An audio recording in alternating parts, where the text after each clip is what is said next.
안녕하세요. 시지푸스의 책방지기입니다. 오늘은 딱따구리 그레이트 북스 알라딘의 마술 램프 편을 소개해 드리려고 하는데요. 원 제목은 아라비안 나이트입니다. 아라비안 나이트 책에 나온 이야기들은 너무나 잘 알려진 이야기들인데요. 이 책을 옮기신 오종환 선생님이 소개한 아라비안 나이트에 대해서 잠깐 살펴보겠습니다. 아라비안 나이트가 세계적으로 유명하게 되고 사람들에게 많이 읽히게 된 것은 18세기 프랑스의 동양학자 앙투안 갈렌이 처음으로 아라비아 말 사본으로부터 프랑스 말로 옮겨 출판하면서부터입니다. 이때부터 아라비안 나이트는 각국어로 번역되기 시작했고, 특히 영어로 번역된 책 가운데는 레인에 의한 3권의 영역본, 페인기에 의한 9권의 영역본, 버튼에 의한 10권의 영역본 등이 있는데, 여기에는 대체로 180여 가지의 이야기가 실려져 있습니다. 이 책에 나오는 이야기들은 영국의 버튼이 번역한 아라비안 나이트 중에서 몇몇 이야기를 어린이들에게 알맞게 옮겨 실었음을 말해둡니다. 라고 말씀하셨습니다. 자, 그럼 오늘은 이 중 알라딘의 마술 램프를 낭독해 드리려고 하는데요. 알라딘의 램프 요정을 만나러 저와 함께 가보실까요? 알라딘의 마술 램프. 옛날 중국의 어느 도시에 알라딘이라는 젊은이가 살고 있었습니다. 알라딘은 어렸을 때부터 게으름쟁이로 날마다 아무것도 하지 않고 놀기만 했습니다. 아버지는 옷을 짓는 재봉사로 외아들인 알라딘에게 바느질이라도 가르칠 생각이었지만 마음대로 되지가 않았습니다. 아버지는 그것을 한탄하다 못해 마침내 병이 들어 그만 죽고 말았습니다. 어머니는 하는 수 없이 가게를 팔아버리고 솜으로 실을 뽑아 파는 얼마 되지 않는 벌이로 살아갈 생각을 했습니다. 그동안의 알라딘은 15살이 되었습니다. 어느 날 언제나와 마찬가지로 넓은 큰 길에서 동무들과 놀고 있는데 낯선 사람이 하나 지나가다가 알라딘을 물끄러미 보고 있었습니다. 그러다가 그 사람은 아이 하나를 불러 알라딘에 대한 것을 자세히 물었습니다. 그리고 나서는 성큼성큼 알라딘의 옆으로 다가와서 아주 부드럽게 말을 걸었습니다. 너희 아버지는 재봉사인 무스타파가 아니냐? 예, 그렇지만 아버지는 오래전에 돌아가셨어요. 하고 알라딘이 대답했습니다. 그러자 그 사람은 갑자기 알라딘의 목을 끌어안으며 눈물을 흘리면서 말했습니다. 나는 바로 내 작은아버지이다. 내 아버지의 동생이야. 오랫동안 외국으로 떠돌아다니다가 오래간만에 돌아와서 형님을 만나려고 했더니 형님이 돌아가셨다니. 그런데 너는 얼굴이며 몸짓이 내 아버지의 어렸을 때와 꼭 같구나. 그래서 쉽게 너를 알아보았다. 어머니는 어디 계시니? 알라딘이 집을 가르쳐 주자 그 사람은 돈을 주면서 말했습니다. 내가 돌아온 것을 어머니한테 가서 말해라. 내일이라도 찾아뵙겠다고. 알라딘이 집으로 뛰어가서 이 말을 전하자 어머니는 알 수 없다는 듯이 머리를 갸웃거리며 말했습니다. 너에게는 작은아버지가 안 계신데 무슨 소리냐. 전에 한 분 계셨지만 그분은 돌아가신 지가 벌써 오래되었단다. 알라딘의 만난 작은아버지라는 사람은 아프리카의 마술사로서 이틀 전에 멀리서 이곳까지 찾아온 것입니다. 마술사는 어떤 일을 생각하고서 거기에 쓸 아이를 찾고 있었는데 알라딘을 보고서는 이 아이라면 쓸만하다고 생각한 것입니다. 이튿날 마술사는 과일과 과자를 사가지고 알라딘의 집을 찾아왔습니다. 먼저 어머니에게 인사를 한 마술사는 형님이 앉아 일하시던 곳이 어딥니까? 하고 물었습니다. 어머니가 창 밑을 가리키자 마술사는 그 앞에 무릎을 꿇고 그리운 듯이 눈물을 흘렸습니다. 그리고는 어머니를 향하여 말했습니다. 나는 몇십 년 동안이나 외국에 있어서 오랫동안 형님을 뵙지 못했습니다. 지금은 아프리카에 살고 있습니다만 오래간만에 형님을 만나려고 돌아왔더니 이미 이 세상 사람이 아니시라니 이렇게 슬픈 일이 또 어디 있겠습니까? 이 말에 어머니도 그만 슬퍼져서 같이 울어댔습니다. 그것을 본 마술사는 이번에는 알라딘을 보고 알라딘아, 너는 무슨 일을 배웠니? 아버지 대를 이어 옷 짓는 일을 배울 생각은 없니? 하고 묻자 알라딘은 얼굴이 빨개져 고개를 푹 숙였습니다. 그래서 어머니가 대신 대답했습니다. 이 아이는 대단한 게으름장이랍니다. 그래서 아무 것이라도 배울 생각은 안 하고 날마다 좋지 못한 아이들과 놀기만 한답니다. 나는 밤늦게까지 물레질로 실을 뽑아 여태까지 겨우 살아왔지만 이제는 기운이 다해서 그것도 할 수가 없군요. 이 말을 듣자 마술사는 알라딘을 보고 말했습니다. 이것 봐 알라딘, 15살이나 된 녀석이 그래가지고야 어떡하겠니? 어머니는 일하시는데 너는 놀 생각만 하니 그래서야 되겠니? 세상에는 여러 가지 일이 있으니까 그 중에는 내 마음에 드는 일도 있을 거다. 일이 정말 하기 싫거든 장사를 해보는 게 어떠냐? 가게는 내가 차려줄 테니. 장사라는 말에 일을 죽기보다도 싫어하는 알라딘도 몹시 기뻐했습니다. 팔고 사는 일이라면 나도 잘할 수 있으리라고 생각해요. 꼭 그렇게 해주세요. 그러면 나와 함께 시장에 나가 먼저 옷을 사입자. 장사꾼은 장사꾼다운 차림이 필요하니까. 그리고 나서 가게를 얻기로 하자. 하고 마술사는 말했습니다. 다음 날 마술사는 약속한 대로 알라딘을 시장에 데리고 가서 훌륭한 옷을 사주었습니다. 그리고는 이곳저곳의 가게 자리를 돌아보고 나서 너도 얼마 안 있어 이런 가게의 주인이 될 테니 잘 봐두어라 하고 말했습니다. 알라딘은 말할 수 없이 기뻤습니다. 그 다음날 마술사는 도시락을 가지고 와서 오늘은 굉장한 곳을 보여주지 하고 말하며 알라딘을 성 밖으로 데리고 갔습니다. 얼마 동안을 가니 공원과 같은 아름다운 뜰 몇 개가 달려있는 곳에 이르렀습니다. 그곳을 지나 못이 있는 곳으로 오자 마술사는 앉을 자리를 찾았습니다. 아, 피곤하다. 여기서 잠깐 쉬어가자. 마술사는 허리에 찼던 도시락을 꺼내어 절반을 알라딘에게 주었습니다. 그것을 먹고 난 다음 다시 얼마쯤을 가자 이번에는 높은 산이 보이는 곳에 이르렀습니다. 알라딘은 이렇게 멀고 쓸쓸한 곳에는 처음 와보므로 약간 불안했습니다. 작은아버지 도대체 어디를 가는 거예요? 이제는 산밖에 없지 않아요? 조금 더 가면 아주 좋은 데가 있어. 잠자코 따라와. 마술사는 자꾸만 걸음을 빨리하여 이윽고 둘이는 좁은 산 골짜기로 왔습니다. 이제야 겨우 다 왔다. 하고 마술사는 말했습니다. 불을 피울 테니 나무를 좀 모아오너라. 아주 훌륭한 것을 보여줄 테다.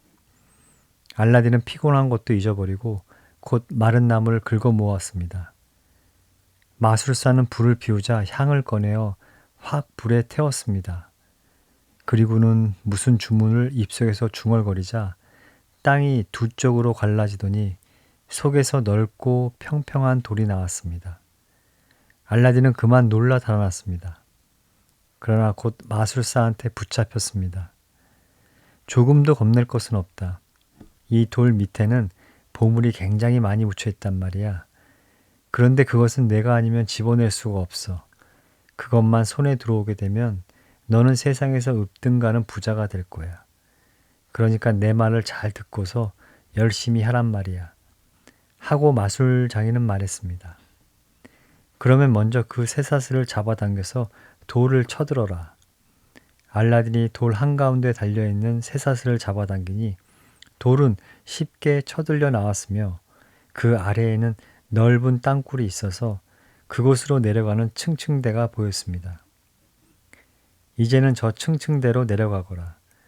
층층대를 다 내려가면 열려진 문이 나오고 그 문 안으로 들어서면 방이 잇따라 3개가 있다. 방 양쪽에는 금과 은이 가득 들어있는 항아리들이 쭉 놓여 있으나 그런 것은 보지도 말고 옷이 조금도 벽에 닿지 않도록 주의하면서 새 방을 지나가거라. 만일 옷이 벽에 닿으면 죽게 되니 아주 조심하도록 해라.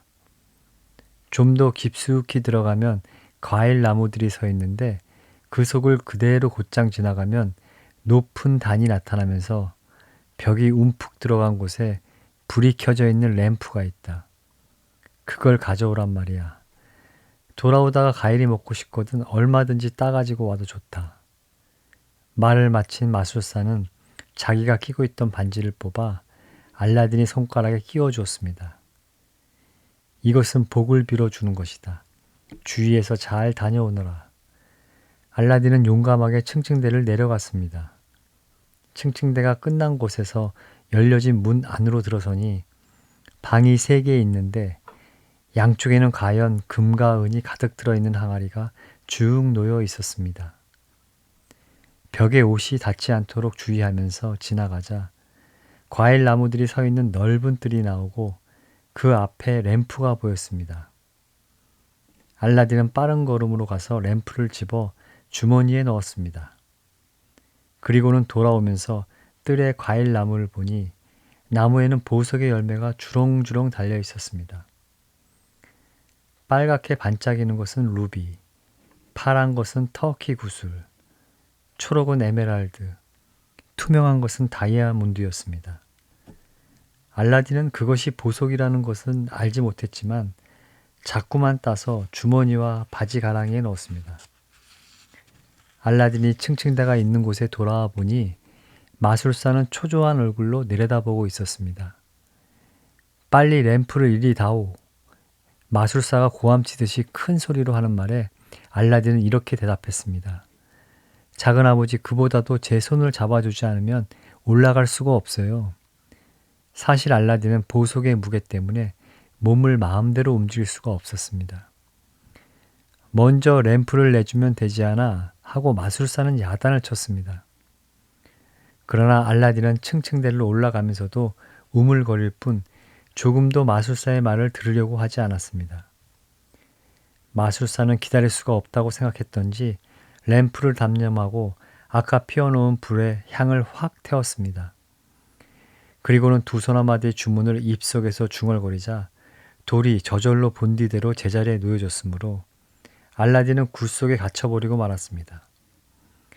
이 마술사는 알라딘의 작은 아버지도 아무것도 아니고 그저 마술책에서 세상에 이상한 램프가 있다는 것을 읽고 먼 아프리카에서 여기까지 일부러 찾아왔던 것입니다.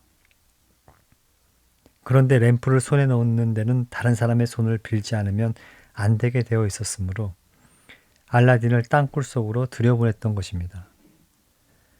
그러나 그것도 마음대로 되지 않자 마술사는 결국 그대로 아프리카로 돌아가는 수밖에 없었습니다. 알라딘은 캄캄한 땅굴 속에서 울부짖었습니다. 그렇지만 그 소리는 누구에게도 들릴 리가 없었습니다. 다시는 어머니도 볼 수 없고 해도 볼 수가 없겠구나. 이렇게 생각하니 자꾸만 눈물이 흘러 그칠 줄을 몰랐습니다. 이렇게 꼬박 이틀 동안 알라딘은 먹지도 마시지도 못하고 땅굴 속에 갇혀 있었습니다. 사흘이 되던 날 알라신이시여 부디 저를 좀 살려주십시오 하고 마지막 기도를 올리고 손을 모으자 그 바람에 반지가 쓸렸습니다. 그것도 마술 반지였던 모양입니다. 갑자기 키가 후리후리한 괴물이 땅속에서 나타났습니다. 무슨 일로 부르셨습니까? 저는 그 반지의 종입니다. 무슨 일이든지 제가 할 일을 말씀해 주십시오. 알라딘은 가슴이 털썩 내려앉는 것 같았으나 지금은 무서워할 때가 아니었습니다. 용기를 낸 알라딘은 나를 여기서 빨리 나가게 해다오 하고 괴물에게 말했습니다. 그러자 그 말이 떨어지기가 무섭게 땅이 갈라지면서 어느 사이에 알라딘은 땅굴 밖으로 나와 있었습니다. 얼마 동안은 눈부신 햇빛 때문에 눈을 뜰 수가 없었으나 이윽고 햇빛에 익숙해지자 바쁘게 집으로 돌아왔습니다. 집에 이르렀을 때 알라딘은 너무나 피로하고 배가 고파서 눈이 핑핑 돌았습니다. 어머니의 부축을 받아 겨우 방으로 들어가 먹을 것을 배가 부를 때까지 실컷 먹고 나서야 얼마쯤 기운을 되찾을 수 있었습니다. 그리하여 알라딘은 가짜 작은 아버지에게 깨어갔던 이야기와 땅굴 속에 갇혔던 이야기를 낱낱이 말했습니다. 그리고 가지고 온 램프와 번쩍이는 보석 과일을 어머니에게 보였습니다. 그렇지만 어머니는 보석 같은 것은 지금까지 한 번도 본 일이 없었으므로 그런 먹지도 못하는 과일이 무슨 필요가 있니? 하고 조금도 좋아하지를 않았습니다. 알라딘은 그때부터 잠이 들어 이튿날 아침에 눈을 뜨자 또다시 먹을 것을 달라고 했습니다. 큰일 났구나. 어제 내가 다 먹어버려서 이제는 아무것도 없단다. 그렇지만 잠깐 기다려봐. 실을 조금 뽑을 것이 있으니 그것을 가지고 나가서 뭘 좀 사다 줄게. 그보다도 제가 어제 가져온 램프를 팔면 먹을 것을 더 많이 사올지 몰라요. 하기는 그럴지도 모르겠다. 하고 어머니는 램프를 가지고 왔습니다. 그리고는 너무 그름에 끼어 있으므로 깨끗이 닦아가지고 가면 더 좋은 값을 받을 것이라고 생각하고 닦았습니다. 그러자 그 순간에 보기에도 끔찍스러운 괴물이 나타나더니 말했습니다. 왜 부르셨습니까? 저는 그 램프의 종입니다. 무슨 일이든지 제가 할 일을 말씀해 주십시오. 어머니는 깜짝 놀라 정신을 잃고 말았습니다. 알라딘은 어머니의 손에서 램프를 받아들고 말했습니다. 배가 고파 견딜 수가 없다. 무엇이든지 먹을 것을 가져오너라. 괴물은 순식간에 없어졌는가 싶더니 여러 가지 맛있는 음식을 은쟁반에 받쳐서 알라딘의 앞에 놓고는 연기처럼 사라져버리고 말았습니다. 그러는 사이에 정신을 차린 어머니는 또다시 놀란 얼굴이 되었습니다. 아니 이게 도대체 어떻게 된 노릇이냐? 임금님께서 우리를 생각하셔서 주신 음식이냐? 누가 주었든 어서 잡수시기나 하세요. 하고 알라딘이 말했습니다. 그들은 이렇게 맛있는 음식은 여태까지 먹어본 일이 없었습니다. 배가 잔뜩 부른데도 음식이 아직도 절반이나 남아있는 것을 보면서 램프의 이상한 힘에 대하여 이야기했습니다. 어머니는 마술이니 괴물이니 하는 말을 듣자 겁을 집어 먹고서 그런 끔찍한 물건은 빨리 어디에 내다 버리도록 하자 하고 말했습니다. 그러나 알라딘은 이 램프도 땅굴 속에서 구원해준 반지도 잘 간수해 두지 않으면 안 된다고 듣지를 않았습니다. 내가 그럴 생각이라면 마음대로 해라. 그렇지만 난 두 번 다시 그런 끔찍한 괴물은 보고 싶지가 않다. 하고 어머니는 말했습니다.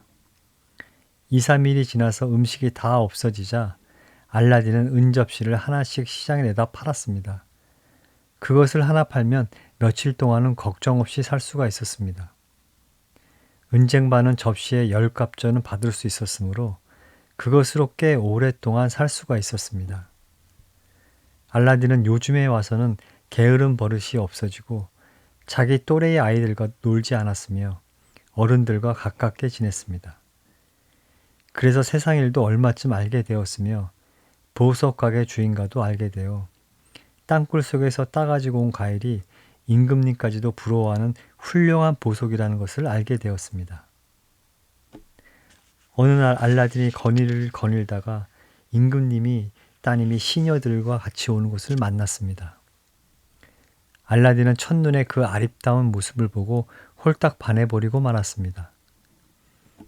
집에 돌아와서도 정신없이 앉아 있었으므로 어머니가 물었습니다. 너 왜 그러니? 갑자기 얼빠진 사람처럼. 어머니, 저는 그 아름다운 공주님 없이는 이제 살 수가 없어요. 임금님께 말하여 공주님을 저희 아내로 맞이하게 해주세요. 어머니는 알라딘의 말을 듣자 어이가 없는 얼굴을 했습니다. 내가 그런 말을 하는 걸 보니 정말 정신이 어떻게 된 모양이로구나. 그래도 알라딘은 뜻을 굽히지 않았습니다. 누가 뭐라고 해도 저는 공주님 없이는 살 수가 없어요. 어머니 제발 임금님을 찾아가 주세요. 그야 내 소원이라면 이체에만 닿는 일이면 무엇이든지 해주겠지만 그러나 재봉수의 아들이 공주님을 아내로 얻겠다니 그런 말을 어떻게 하러 가겠니? 그리고 임금님께 청을 하러 갈 때는 좋은 선물을 가져가야 한단다. 우리가 그런 물건이 어디 있니? 선물은 염려 마세요. 먼저 번에 제가 마술 램프와 함께 가져온 그 번쩍이는 가일이 있지 않아요. 저도 그것이 유리라고만 생각하고 있었는데 알고 보니 값도 매길 수 없을 만큼 비싼 보석이래요. 그것을 가면 되어요. 그래도 어머니는 가고 싶은 얼굴이 아니었습니다. 그러나 아들이 너무 애걸을 하였으므로 하는 수 없이 다음날 보석을 싸가지고 임금님에게로 갔습니다. 넓은 궁전에는 임금님을 비롯하여 여러 대신과 훌륭한 사람들이 쭉 앉아 있었으며 많은 사람들이 여러 가지 볼일로 와 있었습니다. 그것을 보자 알라딘의 어머니는 감히 아들의 청을 말할 용기가 없어져서 그날은 그대로 돌아왔습니다. 다음날 또 그 다음날도 역시 마찬가지였습니다. 꼭 엿새 동안이나 헛걸음을 하고 나자 드디어 1회째 되는 날에는 임금님이 신하에게 물었습니다. 날마다 보자기에 무엇을 싸가지고 이곳에 오는 부인은 대체 무슨 일로 왔다 가느냐? 모르기는 해도 아마 나쁜 밀가루라도 싸가지고 그것을 임금님께 호소하러 오는 모양이옵니다. 하고 대신이 대답했습니다. 아무튼 그 부인을 내 앞에 데려오너라. 무슨 일로 오는가 물어보기로 하자. 신하한테 불린 알라딘의 어머니는 황송한 마음으로 임금님 앞으로 나아갔습니다. 그러나 그저 머뭇거릴 뿐 아무 말도 못했습니다. 그러자 임금님은 대신만을 남기고서 다른 사람들은 모두 물러가게 했습니다. 자, 이제는 아무도 없으니 서슴지 말고 이야기를 하여라. 그래도 알라딘의 어머니는 입을 다물고 있다가 겨우 더듬더듬 말을 꺼냈습니다. 사실은 제 아들 녀석인 알라딘이 공주님을 한번 배운 뒤로 아무리 잊으려 해도 잊을 수가 없게 되었습니다. 그리하여 공주님을 아내로 맞도록 임금님께 말씀을 올리고 오라는 것입니다. 만일 그럴 수 없다면 죽어버린다고 야단이 아닙니까? 그래서 신분을 잊어버리고 이렇게 청을 하러 온 것이오니 바라옵건대 임금님께서는 노하시지 마시옵소서. 임금님은 별로 성을 내는 기색도 없이 잠자코 듣고 있다가 그 보자기 속에는 무엇이 들어있느냐 하고 물었습니다. 어머니가 보자기를 풀고 임금님 앞에 보색을 꺼내 바치자 임금님은 눈을 둥그렇게 뜨고 말했습니다. 이것은 굉장한 보석이로구나. 이렇게도 크고 많은 보석은 처음 본다. 임금님은 하나씩 손바닥에 올려놓고 보면서 옆에 신하에게 말했습니다. 이렇게도 훌륭한 선물을 보낸 사나이라면 공주를 아내로 맞아도 좋을 것 같구나. 이 말을 들은 대신은 갑자기 당황해졌습니다. 왜냐하면 공주님을 자기 아들의 아내로 맞았으면 하고 전부터 생각해 왔기 때문이었습니다. 대신은 가만히 임금님에게 말했습니다. 거기에 대해서는 바라옵건대 제 아들에게 석 달만 여유를 주십시오. 그러면 그동안에 그보다도 더 훌륭한 선물을 가져오리라고 믿습니다. 임금님은 도저히 그런 일은 불가능하다는 것을 잘 알고 있었습니다. 그러나 대신의 청인이 들어줄 생각을 하고 알라딘의 어머니에게 이렇게 말했습니다. 내 아들의 청은 들어주기로 하겠지만 그러나 공주의 준비도 있는 만큼 결혼식은 석 달 뒤에 하겠으니 그때까지 기다리라고 하여라. 어머니는 꿈이 아닌가 하고 기뻐하며 집으로 뛰어왔습니다.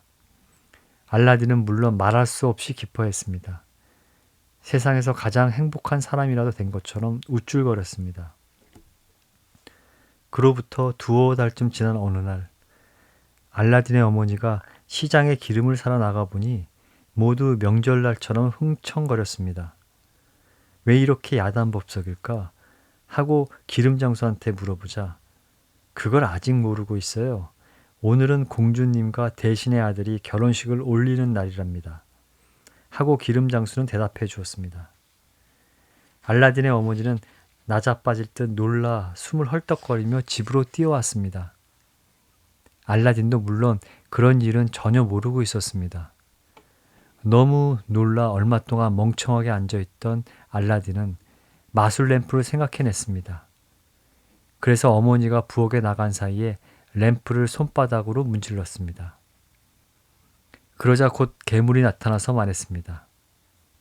무슨 일로 부르셨습니까? 잘 들어라. 임금님은 나한테 공주님을 아내로 삼게 하겠다고 약속을 했다. 그런데 뜻밖에도 오늘 대신의 아들과 공주님이 결혼식을 올린다는구나.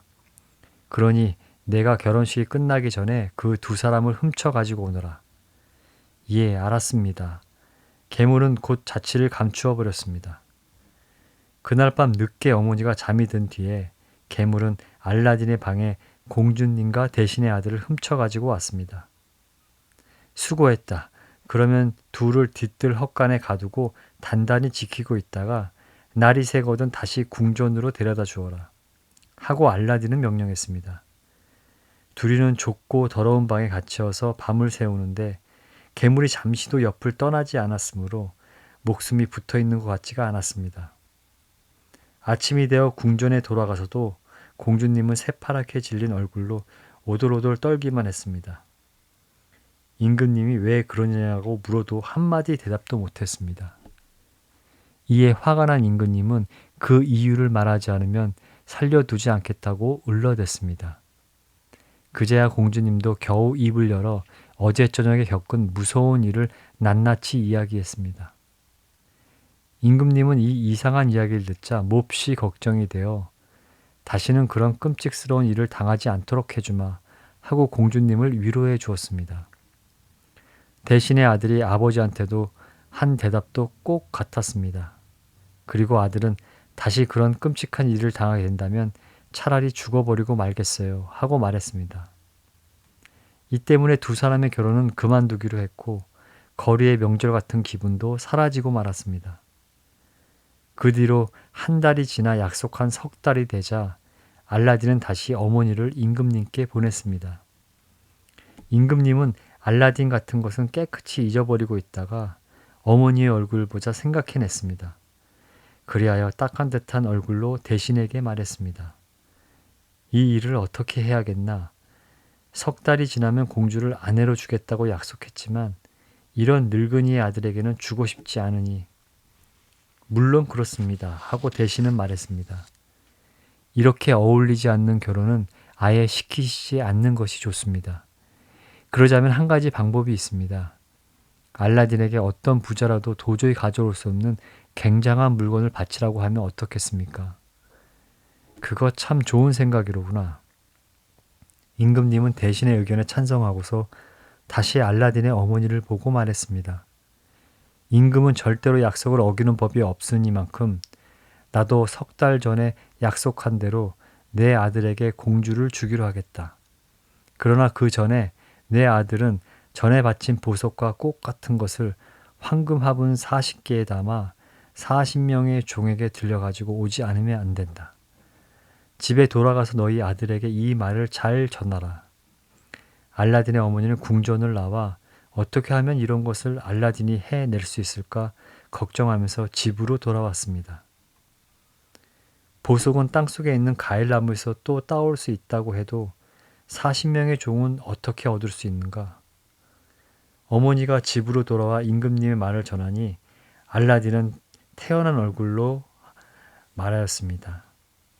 그 뒤에 어머니가 거리에 나간 틈을 타 알라딘은 마술 램프를 꺼내놓고 괴물을 불렀습니다. 그리고는 임금님이 요구하는 선물을 곧 가져오라고 일렀습니다. 알았습니다 하고 괴물은 모습을 감추더니 조금 뒤에 보석을 가득 담은 황금 화분 40개를 40명의 종에게 들려가지고 다시 나타났습니다. 좁은 집안은 뒷뜰에까지 종들로 가득 차서 웅성거렸습니다. 거리에서 돌아온 어머니는 이 모양을 보고 눈이 튀어나올 만큼 깜짝 놀랐습니다. 어머니 어물거리고 있을 수 없어요. 곧 이 선물을 바치러 다시 한번 임금님께 갔다 오세요. 하고 알라딘이 말했습니다. 도중에서 도시 사람들은 이 굉장한 행렬을 보고 모두 놀라 입만 벌리고 있었습니다. 임금님도 물론 놀라 처음 얼마 동안은 멍청하게 보고만 있었지만 이윽고 알라딘의 어머니에게 말했습니다. 빨리 돌아가서 아들에게 말해라. 내가 두 손을 벌리고 기다리고 있다고. 어머니는 기쁨을 참지 못하면서 집으로 뛰어왔습니다. 그리고는 알라딘에게 말했습니다. 알라딘아, 임금님은 공주님을 내게 주신다고 하셨다. 두 손을 벌리고 기다리고 있겠다고 하셨으니 빨리 가보아라. 알라딘은 자기 방으로 들어가서 램프를 꺼내놓고 괴물을 불렀습니다. 목욕을 하고 싶으니 빨리 준비를 해다오. 그리고 임금님이 입는 훌륭한 옷을 가져오너라.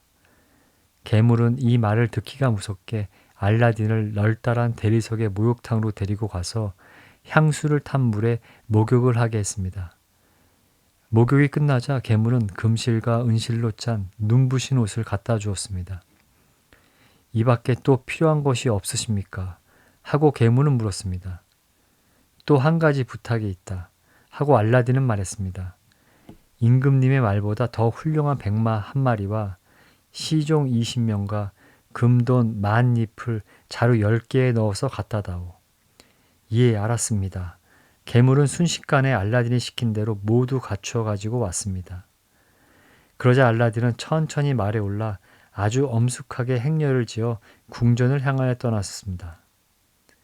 궁전으로 가는 동중에 종들은 자루 속에 금돈을 꺼내어 길 양쪽에 뿌렸으므로 수많은 구경꾼들은 이것을 줍느라고 법석을 떨었습니다. 궁전에 이르자 임금님은 알라딘의 훌륭한 모습을 보고 첫눈에 감탄하지 않을 수 없었습니다. 그리하여 몸소 알라딘을 넓은 방으로 안내하여 잘 대접하고 나서 곧 결혼식을 올리자고 했습니다. 그렇지만 알라딘은 이렇게 말했습니다. 공주님을 맞이할 만한 궁전을 먼저 짓고 싶습니다. 그러니 어디고 좋은 곳에 집터를 하나 마련해 주실 수 없습니까? 그렇게 하게나 어디든지 좋으니 자네 마음에 드는 곳에 자리를 잡게 하고 임금님은 캐이 승낙했습니다. 그날 밤 집에 돌아온 알라딘은 또 괴물을 불러서 말했습니다. 급히 서둘러서 임금님의 궁전을 하나 지어다오. 알겠습니다. 하고 사라진 괴물은 새벽녘에 돌아와서 알라딘에게 말했습니다. 궁전은 다 지었습니다만 마음에 드실는지 가 보아 주십시오. 알라딘이 괴물과 함께 가보니 임금님의 궁전 옆에는 세상에서 가장 아름다운 궁전이 대리석으로 지어져 있었습니다. 방이 훌륭한 것도 놀랄만 했지만 보물창고엔 보석과 금은이 가득 차 있었습니다. 마곡간에는 털이 반지르르한 말이 여러 마리나 매어 있었습니다. 모두가 다 잘 되었다 하고 알라딘은 괴물에게 말했습니다. 그러나 아직 한 가지 부족한 것이 있다. 임금님의 궁전에서 여기까지 오는 길에다가 빌로우들을 깔도록 해라. 공주님이 올 때 흙을 밟지 않도록 말이다. 이것도 곧 되었으며 알라딘은 만족한 얼굴로 괴물을 타고 집에 돌아왔습니다. 그러는 동안에 날이 아주 밝자 임금님은 창밖을 내다보다가 하룻밤 사이에 훌륭한 궁전이 지어진 것을 보고 깜짝 놀랐습니다. 대신들도 놀라 뛰어왔습니다.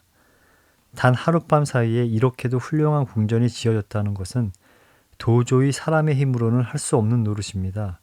이것은 아무래도 도깨비와 같은 괴물의 장난입니다.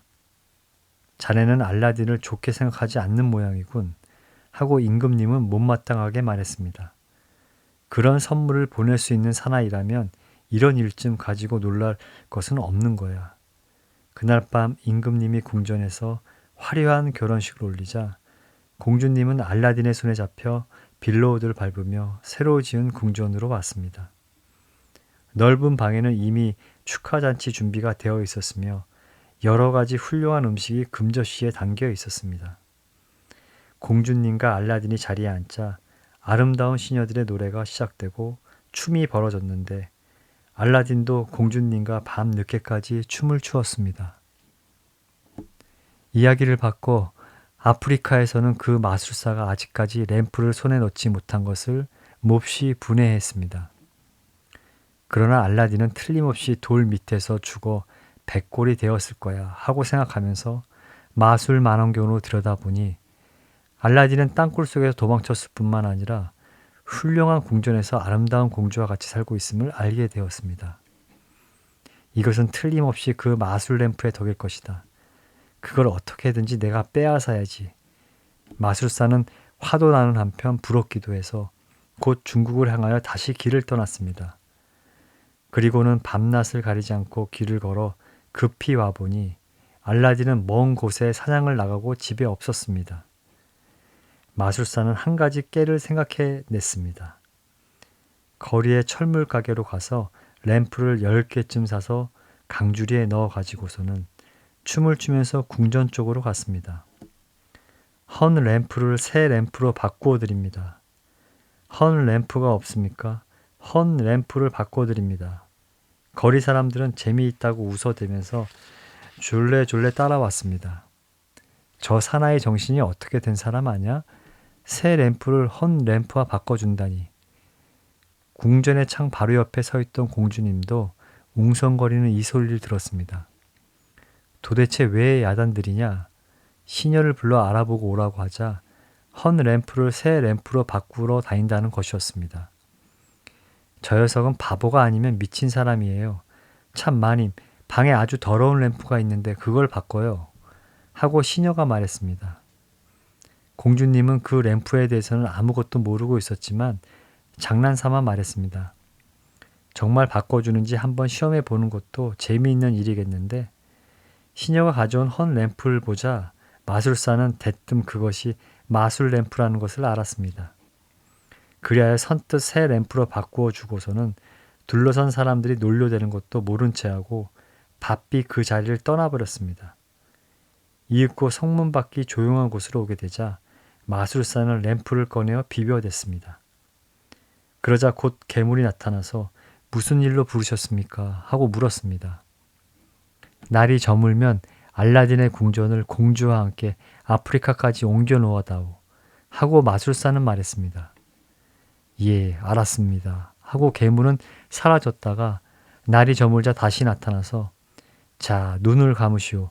그랬다가 다시 눈을 뜨게 되면 아프리카에 이를 것입니다. 하고 말했습니다. 그 말은 조금도 틀린 것이 없었습니다. 마술사가 눈을 떴을 때는 궁전의 공주님도 자기도 모두 같이 아프리카에 와 있었습니다. 다음 날 아침 중국의 서울에서는 임금님의 잠을 깨어 언제나와 마찬가지로 창 너머로 공주님의 궁전을 바라보았습니다. 그런데 어떻게 된 일인지 하룻밤 사이에 궁전은 그림자도 보이지 않았습니다. 임금님은 눈이 둥그레져 곧 대신을 불러 물었습니다. 이것이 도대체 어떻게 된 일이냐? 대신도 놀라 어떻게 된 까닭인지 모르겠다는 듯 이상스러운 얼굴이 되었지만 결국 다음과 같이 말했습니다. 임금님, 전날에 제가 말한 그대로 이것은 도깨비 장난임에 틀림없습니다. 하룻밤 사이에 궁전이 지어지고 하룻밤 사이에 없어진다는 것은 도깨비가 아니고서는 할 수 없는 일이 아니옵니까? 알라딘은 어디 있느냐? 하고 임금님은 또 물었습니다. 아직 사냥에서 돌아오지 않았습니다. 대신이 대답했습니다. 그러자 임금님은 곧 많은 부하를 보내어 알라딘을 잡아오도록 했습니다. 부하들은 알라딘을 잡아오라는 까닭을 몰랐지만 임금님의 명령이니 시키는 대로 하는 수밖에 없었습니다. 알라딘이 끌려오는 것을 보자 거리 사람들은 모두 걱정을 하면서 그 뒤를 졸래졸래 따라왔습니다. 그만큼 알라딘은 모든 사람한테 존경을 받아왔던 것입니다. 임금님이 알라딘을 사용하라는 말을 듣자 사람들은 모두 깜짝 놀라서 뜰 안에까지 밀려 들어와 알라딘을 죽이지 말라, 알라딘을 죽이지 말라 하고 저마다 소리쳤습니다. 이렇게 되고 보면 임금님도 알라딘을 용서하지 않을 수 없었습니다. 알라딘은 임금님 앞으로 나아가 제가 무슨 죄를 지었는지 알려놔 주십시오 하고 공손히 말했습니다. 여기 와서 보면 알 것이다 하고 임금님은 말했습니다. 알라딘이 창 앞으로 가서 임금님이 가리키는 쪽을 보니 놀랍게도 궁전은 온데간데가 없었습니다. 내 궁전은 어디로 간 것이냐? 내가 사랑하는 공주는 어디로 갔느냐? 하고 임금님은 떨리는 목소리를 따져 물었습니다. 알라딘은 대답할 말이 없었습니다. 그러나 임금님께 40일간의 여가를 달라고 간청하여 허락을 얻었습니다. 40일 동안에 반드시 공주님을 찾아오겠습니다. 만일 찾지 못하게 되면 사형이라도 달게 받겠습니다. 알라딘은 그 뒤 10여일은 미친 사람같이 공주님을 찾으러 여기저기 돌아다녔습니다. 그러나 누구에게 물어도 공주님이 어떻게 되었는지, 궁전이 어디로 갔는지 아는 사람은 없었습니다. 나중에는 어느 강 옆으로 와서 이럴 바에는 차라리 죽는 편이 낫겠다고 생각하고는 손을 모으는 순간 반지가 쓸리면서 전에 땅굴에서 구해준 괴물이 나타났습니다. 무슨 일로 부르셨습니까? 내가 사랑하는 공주가 어디 갔는지 찾아 데리고 오너라. 그리고 내 궁전도 함께 가지고 오너라. 그러나 괴물은 딱한 듯이 말했습니다. 저는 반지의 종이므로 그런 일을 할 수가 없습니다. 그것은 램프의 종에게 부탁하지 않으면 안 됩니다. 그렇다면 나를 공주가 있는 대로 데려다 다오. 그것은 할 수 있겠지. 하고 알라딘이 말했습니다. 예, 알았습니다. 하고 반지의 종은 말하고 눈 깜짝할 사이에 알라딘을 아프리카까지 옮겼습니다. 날도 이미 저물고 몸도 몹시 피곤했으므로 알라딘은 공주님이 살고 있는 방의 창 밑에서 깊은 잠이 들어버리고 말았습니다. 알라딘이 눈을 떴을 때는 아침 해가 떠오르기 시작한 때로 새들의 노랫소리가 맑게 들려왔습니다. 그때 마침 자리에서 일어난 공주님이 창을 열고 무심히 밖을 내다보자 거기에 알라딘이 와 있는 것이 아니겠습니까? 어머 알라딘! 공주님은 너무도 놀랍고 반가워서 이렇게 소리쳤습니다. 곧 시녀가 문을 열고 나가 알라딘을 맞이해 드렸습니다. 알라딘은 공주님의 손을 힘있게 쥐고서 얼마 동안은 기뻐서 말도 못했습니다. 무엇보다도 먼저 묻고 싶은 것은 내 방 한구석에 두었던 그 헌 램프요. 그건 새 램프와 바꿨어요. 그러면서 공주님은 갑자기 생각난 듯이 그것을 바꾼 것이 잘못이었군요. 그 때문에 이렇게 되리라고는 하고 어쩔 줄 몰라 말도 제대로 못하면서 램프를 바꾸러 온 이상한 사나이에 대한 이야기를 자세히 했습니다. 본디 있던 그 헌 램프는 지금 어디 있어? 하고 알라딘이 물었습니다. 그것은 저 마음 나쁜 마술사가 언제나 손에서 놓는 일이 없이 가지고 다녀요. 그 사나이는 날마다 밤만 되면 제가 있는 곳에 와서 자기 아내가 되어달라고 성환합니다. 하고 공주님이 말했습니다. 알겠소. 이제는 더 걱정할 것 없소. 나는 잠깐 나가서 변장을 하고 올 테니 기다려요. 알라딘은 거리에 나가 처음 만난 사람과 옷을 바꾸어 입고 그 길로 약방에 가서 독약을 사가지고 돌아왔습니다. 알라딘은 그 약을 공주님에게 내주면서 말했습니다. 오늘 밤 마술사가 돌아오거든 반갑게 맞아서 술을 권하도록 하오.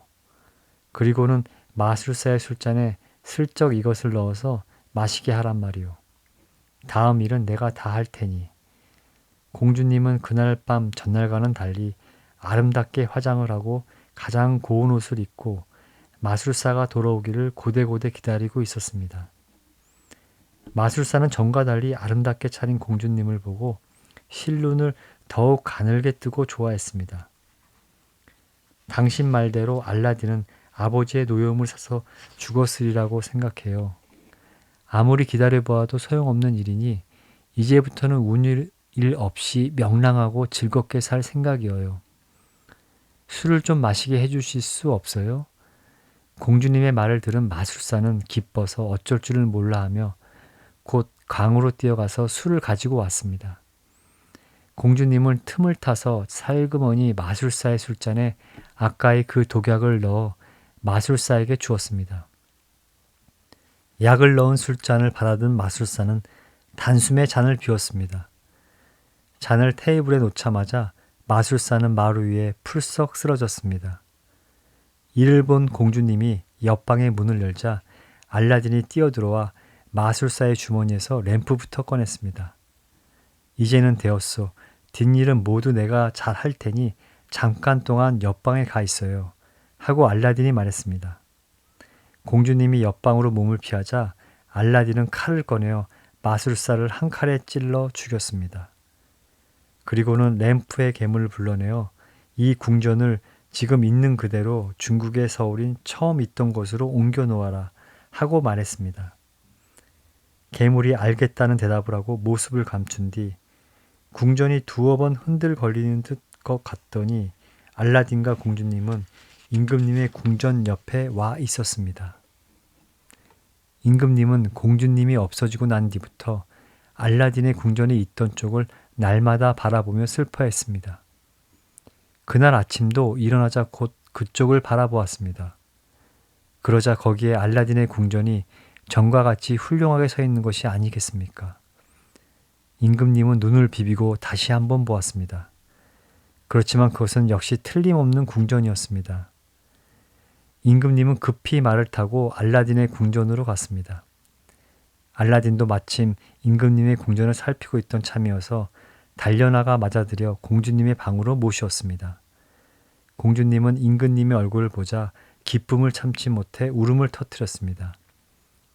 그리고는 여태까지 겪은 끔찍한 일을 자세히 이야기했습니다. 참 별 고생을 다했구나. 그래도 무사했으니 무엇보다도 다행이다. 하고 임금님은 눈물을 흘리며 기뻐했습니다. 그리고는 알라딘을 보고 말했습니다. 아무것도 몰라서 그랬지만 혼을 나게 해서 미안하네. 어버이가 자식을 걱정한 나머지 한 일이라 생각하고 이번 일은 용서해 주게나. 공주는 나에게 단 하나밖에 없는 자식이니 말일세. 저에게 죄가 없다는 것을 알아주시기만 해도 저는 말할 수 없이 기쁩니다. 이제부터는 그런 일은 모두 잊어주십시오. 나쁜 마술사는 이미 죽어버렸으니까요. 하고 알라딘은 말했습니다. 이리하여 임금님은 한 주일 동안이나 계속하여 축하 잔치를 베풀어서 온 서울 거리는 기쁨에 넘쳐 흘렀습니다.